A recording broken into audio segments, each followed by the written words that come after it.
Hello everyone, स्वागत है आप सभी लोगों का कल्याण इंस्टीट्यूट यूट्यूब चैनल पे।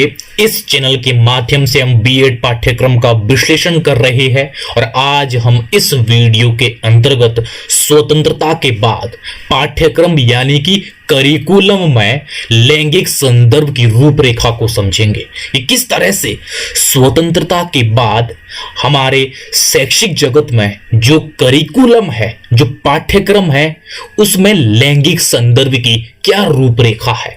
उस रूपरेखा को समझेंगे कि किस तरह से हमारे पाठ्यक्रमों के माध्यम से जो लैंगिक संदर्भ की जो रूपरेखा है, उस रूपरेखा के माध्यम से किस तरह से समाज में जो शिक्षा के माध्यम से लैंगिक समानता स्थापित करने में किस तरह से योगदान दिया जाता है, तो उसको हम इस वीडियो के अंतर्गत एक एक करके समझेंगे, विस्तार पूर्वक समझने का प्रयास करेंगे। तो आप हमारे साथ इस वीडियो में अंत तक जरूर बनिएगा और अगर चैनल को अभी तक सब्सक्राइब नहीं किया है तो चैनल को जरूर सब्सक्राइब करिएगा। और अगर आप हमारे चैनल के माध्यम से बीएड पाठ्यक्रम से संबंधित अन्य वीडियोस को देखना चाहते हैं तो आप हमारे चैनल के प्लेलिस्ट में जाकर के जो बीएड नाम की जो प्लेलिस्ट होगी वहां से जाकर के आप कंप्लीट विश्लेषण एक साथ प्राप्त कर सकते हैं। और इतना ही नहीं, हम आपको बीएड पाठ्यक्रम से संबंधित नोट्स भी प्रोवाइड करवाएंगे। हमारी एक वेबसाइट है kalyaninstitute.in। इस वेबसाइट के माध्यम से आपको बीएड पाठ्यक्रम के कंप्लीट नोट्स मिलेंगे। जैसे ही आप ये वेबसाइट गूगल पे सर्च करते हैं तो इस तरह का होम पेज दिखेगा। इस होम पेज के सबसे ऊपर 3 डॉट करके जो ये मेनू बना होगा, इस पे आप जैसे ही क्लिक करेंगे तो आपके सामने ये सारे ऑप्शन आ जाएंगे। इन सभी ऑप्शनों में से एक ऑप्शन है बीएड नाम का ऑप्शन। जैसे आप बीएड नाम के ऑप्शन में क्लिक करेंगे तो आपके सामने जो बीएड का जो संपूर्ण जो पाठ्यक्रम है उससे संबंधित जो हमारे कंप्लीट जो नोट्स है वो नोट्स ओपन हो जाएंगे। मजे की बात यह है कि जो ये कंप्लीट जो ये नोट्स है, ये नोट्स हिंदी और इंग्लिश दोनों ही भाषाओं में है। जिसमें आप कंफर्टेबल हो उसमें आप देख सकते हैं। तो मुझे उम्मीद है कि आपके लिए जो ये नोट्स है, जो ये वेबसाइट है, ये काफी उपयोगी रहने वाली है। तो एक बार आप इस वेबसाइट को जरूर विजिट कीजिएगा और अगर चैनल को सब्सक्राइब अभी भी नहीं किया है तो चैनल को जरूर सब्सक्राइब करिएगा। तो चलिए बिना किसी देरी के आज के टॉपिक पे आते हैं। जो हमारा आज का टॉपिक है स्वतंत्रता के बाद पाठ्यक्रम में लैंगिक संदर्भ की रूपरेखा। कि स्वतंत्रता के बाद किस तरह से पाठ्यक्रम में लैंगिक संदर्भ की रूपरेखा रखी गई है ताकि समाज में लैंगिक संदर्भ में एक जागरूकता स्थापित की जाए, लोगों के बीच किस तरह से अवेयरनेस दी जाए लैंगिक संदर्भ में, जेंडर को लेकर के, और किस तरह से समाज में जो लैंगिक समानता है उसको भी बरकरार किया जा सके और समाज में किसी तरह के जो भेदभाव है वो भेदभाव ना हो सके। किसी के बीच किस तरह से जो लैंगिक को लेकर के, जो जेंडर को लेकर के जो ऊंच नीच है वो ना हो सके और किसी जेंडर का शोषण ना हो सके। तो इस चीज को किस तरह से स्थापित किया जाए समाज में, इसको लेकर के स्वतंत्रता के बाद किस तरह से शिक्षा के माध्यम से, किस तरह से पाठ्यक्रम यानी कि करिकुलम के माध्यम से यह लैंगिक संदर्भ की जो रूपरेखा है उसको किस तरह से इसमें समावेशित किया गया है, उसको हम यहां पे एक एक करके समझेंगे। जब हमारा देश आजाद हुआ उस दौरान तक किस तरह से हमारे देश में जो भेदभाव है, जो ऊंच नीच है, जो अत्याचार, जो शोषण की जो एक सीमा है वो काफी अधिक थी। इस चीज को किस तरह से काबू किया जाए, इसको किस तरह से एक समानता के साथ स्थापित किया जा सके, तो इस चीज को लेकर के सबसे बेहतर रास्ता था शिक्षा।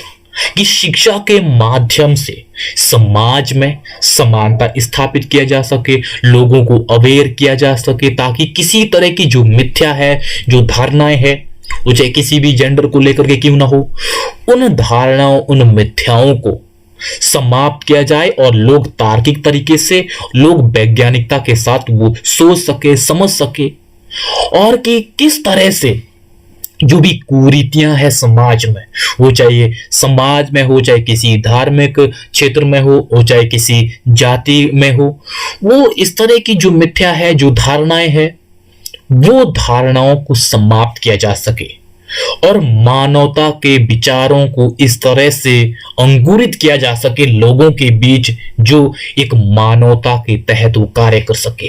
तो इस तरह से समाज में जो लैंगिक को लेकर के, जो जेंडर को लेकर के जो भेदभाव होते हैं, जो उनका शोषण होता है जेंडर को लेकर के, उनको दूर करने का सबसे अच्छा रास्ता वो है शिक्षा। कि शिक्षा में किस तरह से, शिक्षा के माध्यम से इन सभी कुरीतियों को समाप्त किया जा सकता है। तो जब हम शिक्षा के माध्यम से उन कुरीतियों को समाज से समाप्त करेंगे, तो उसके लिए सबसे बेहतर उपाय यह होता है कि किस तरह से हम शिक्षा में जो चीजें पढ़ाई जाती है, जो करिकुलम होता है, जो सिलेबस होता है, उसमें हम उन चीजों का समावेश क्यों ना कर सके। क्यों ना हम उन करिकुलम के माध्यम से जो लैंगिकता को लेकर के जो शिक्षा है, जो जेंडर को लेकर के जो एजुकेशन है, वो प्रोवाइड की जा सके, ताकि समाज में इस तरह के किसी भी तरह के जो भेदभाव है, जो भी कुरीतियां है, वो समाप्त किया जा सके। तो इस तरह से स्वतंत्रता के बाद करिकुलम में लैंगिकता को लेकर के इस तरह की एजुकेशन प्रोवाइड की गई है, जो जिसका समावेश इस तरह से करिकुलम में किया गया है। तो इसको हम एक एक करके यहां पे समझेंगे कि किस तरह से स्वतंत्रता के बाद पाठ्यक्रम में लैंगिक संदर्भ की जो रूपरेखा है, वो किस तरह की रूपरेखा हम देख पाते हैं। इसको हम एक एक करके समझेंगे, जिसमें कि सबसे पहले आदर्श विचारों एवं हस्तियों का समावेश। ये किस तरह से करिकुलम के माध्यम से ये प्रयास किया गया है कि किस तरह से करिकुलम में जो आदर्श विचार है, जिनको किस तरह से विद्यार्थी अनुकरण करके उसको अपने अंदर ढाल सकता है उसके अनुकूल, और किस तरह से उस जो आदर्श विचारों के अनुकूल अपने चरित्र, अपने व्यवहार, अपने गतिविधियों को उन आदर्श विचारों के तहत अपने आप को बेहतर बना सकता है, उसके अनुकूल बना सकता है। तो इसीलिए करिकुलम में उन आदर्श विचारों को समावेशित किया गया, ताकि उन विचारों से विद्यार्थी प्रेरित हो सके। वो विद्यार्थी नहीं, उससे समाज भी प्रेरित होगा उन आदर्श विचारों से। और उन हस्तियों का भी किस तरह से उनकी जीवनी है, उनको भी इसमें समावेशित किया गया है, ताकि वो एक समाज के लिए, विद्यार्थियों के लिए, छात्रों के लिए वो इस तरह से रोल मॉडल का काम कर सके, ताकि लोग उन जैसा बनने का प्रयास कर सके, ताकि समाज में इस तरह से उन हस्तियों का एक रोल मॉडल स्थापित हो सके, ताकि लोग उन जैसा बनने का प्रयास कर सके, ना कि उन समाज की कुरीतियां और उन समाज की रूढ़ियों में वो विश्वास कर सके। तो इस तरह से मानसिक विकास को डेवलप करने के लिए ये करिकुलम में इस चीज का समावेश किया गया है, ताकि उन आदर्श विचारों का भी समावेश किया जा सके, जो समाज की बेहतरी के लिए, विद्यार्थियों की बेहतरी के लिए हो सके। उन हस्तियों का भी जो महापुरुष है और जिन हस्तियों ने समाज के लिए, देश के लिए बहुत कुछ किया है, और लोगों को वो इस रूप में प्रभावित कर सके, ताकि लोग उन जैसा बनने का प्रयास कर सके, ताकि समाज में इस तरह की जो भी कुरीतियां हैं, उन कुरीतियों को समाप्त किया जा सके। और उन हस्तियों को विशेषकर इसमें समावेशित किया गया है, जो जेंडर को लेकर के जो असमानताएं हैं, उनके विरुद्ध उन्होंने मुखरता से आवाज उठाई है। वो चाहे उस किसी भी जेंडर को लेकर के वो हस्ती क्यों ना हो, ताकि उस जेंडर को लेकर के समाज में जो असमानताएं हैं, उन असमानता को समाप्त किया जा सके और लोग उन हस्तियों की ओर देख सके, ताकि वो ये महसूस कर सके कि जो हम इस तरह की रूढ़ियों में विश्वास करते हैं, इस तरह की जो भेदभाव करते हैं, वो भेदभाव सब व्यर्थ का है, क्योंकि समाज की बेहतरी के लिए यह आवश्यक है कि इस तरह से हम समानता के साथ आगे बढ़ सके। और दूसरा है वास्तविकता पर आधारित अध्यापन।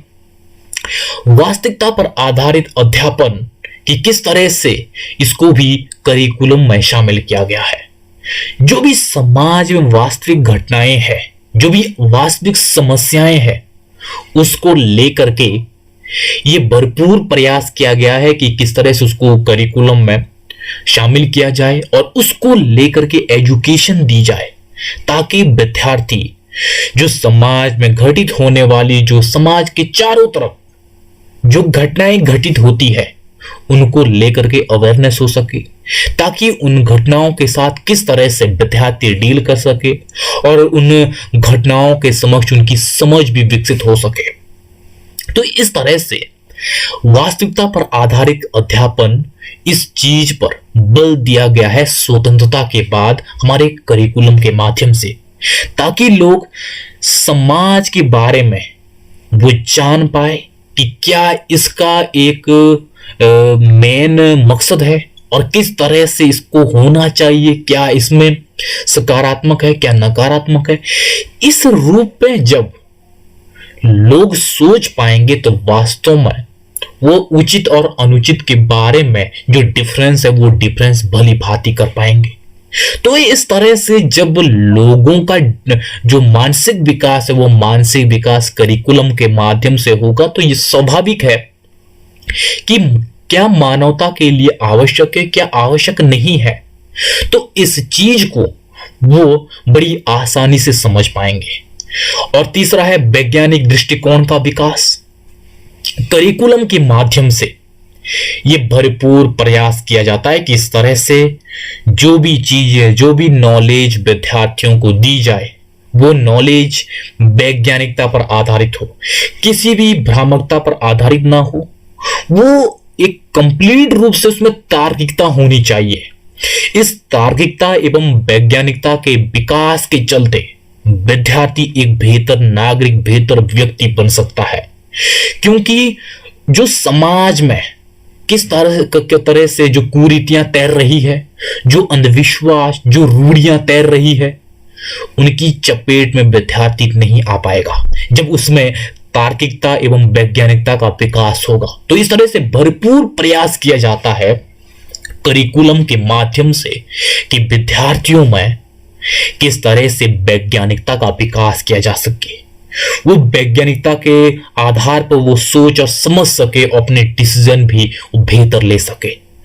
तो ऐसे अनेक अवसर होते हैं करिकुलम के माध्यम से जिसमें वैज्ञानिकता का विकास किया जाता है। वो वैज्ञानिकता के विकास पर आधारित होता है। किस तरह से हमें तथ्यों पर बात करनी है, किस तरह से हमने एक लॉजिकल के साथ हर एक चीजों को समझना है। तो इस तरह से करिकुलम के माध्यम से जो शिक्षा है जो प्रदान की जाती है, वो इस तरह से प्रदान की जाती है ताकि विद्यार्थियों में तार्किकता एवं वैज्ञानिकता का विकास हो सके। और चौथा है नैतिक मूल्यों को प्राथमिकता। शिक्षा के माध्यम से यह प्रयास किया जाता है कि किस तरह से विद्यार्थियों के बीच नैतिक और अनैतिकता के बीच जो डिफरेंस है, वो डिफरेंस को इस तरह से बखूबी तरीके से बताया जा सके ताकि विद्यार्थी खुद से नैतिक और अनैतिक चीजों को बेहतर तरीके से समझ सके और विद्यार्थियों में नैतिकता का विकास हो सके। जब नैतिकता का विकास होगा तो वास्तव में जो इस तरह की जो जेंडर को लेकर के जो खाई है, जो एक डिस्टेंस है, जो इन भेदभावों के चलते, इन शोषण के चलते जो ये खाई बनी है, इन खाइयों को कम किया जा सकता है। क्योंकि जब विद्यार्थी नैतिकता के बारे में जान पाएंगे, समाज नैतिकता से अवगत होगा, तो इस तरह से जो ये जेंडर को लेकर के जो भेदभाव है समाज में, ये भेदभाव नहीं हो पाएंगे। क्योंकि लोग उचित एवं अनुचित चीजों के बारे में भली भांति समझ पाएंगे। और पांचवा है हक और अधिकारों की जानकारी। हक और अधिकारों की जानकारी करिकुलम के माध्यम से दी जाती है कि लोगों के क्या अधिकार है, लोगों का क्या हक है।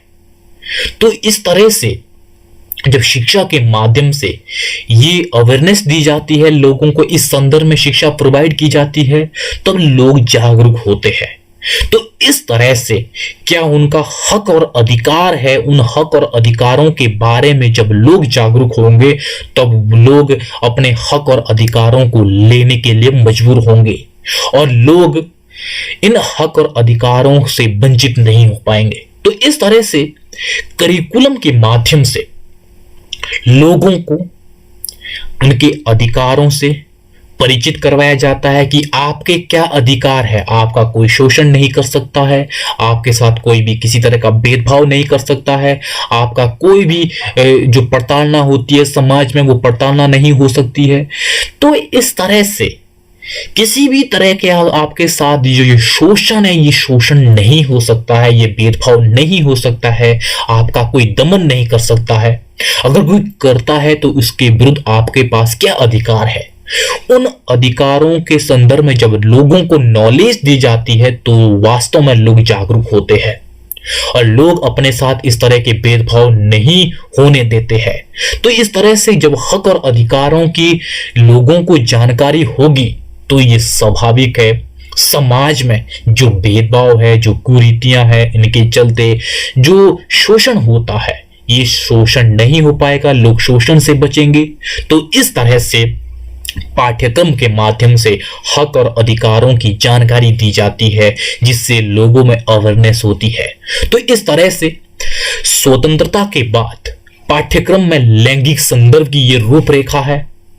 इन रूपरेखाओं के तहत किस तरह से हम ये देख पाते हैं कि समाज में शिक्षा के माध्यम से ये प्रयास किया जाता है कि जो लैंगिक समानता है, लैंगिक समानता स्थापित की जा सके ताकि समाज जो मानव है वो बेहतर राह पे वो प्रगति कर सके। तो इस तरह से इस वीडियो के अंतर्गत हमने स्वतंत्रता के बाद पाठ्यक्रम में लैंगिक संदर्भ की रूपरेखा को एक एक करके विस्तार पूर्वक समझने का प्रयास किया है।